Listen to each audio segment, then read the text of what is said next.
Ferveur populaire. La chef de l'opposition birmane a décidé de défier l'armée.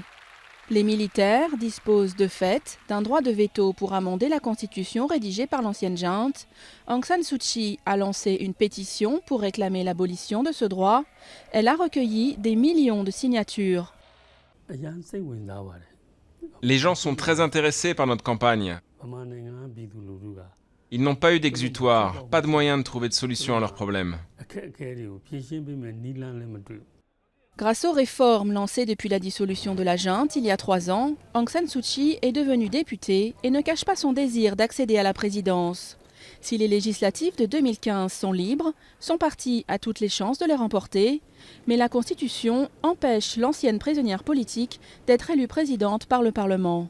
Une clause stipule qu'un Birman ayant des enfants étrangers ne peut accéder à la magistrature suprême et les fils de l'opposante sont britanniques. J'ai signé parce que je soutiens ce changement.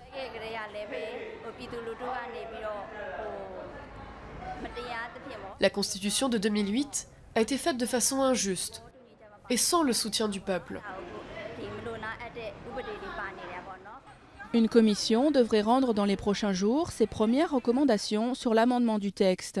Mais comme le Parlement, ce comité est dominé par les militaires et par le parti au pouvoir soutenu par l'armée, des hauts responsables qui verraient leur influence largement entamée par les projets d'Aung San Suu Kyi. Nous doutons de l'autorité et de l'indépendance de la commission de révision de la Constitution. S'il n'y a pas de clair amendement constitutionnel avant les élections de 2015, il sera impossible de construire une démocratie. Les législatives de l'an prochain seront cruciales pour un pays qui émerge de décennies de dictature militaire, mais même une victoire dans les urnes ne garantira pas la présidence à la plus célèbre de ses combattantes pour la démocratie.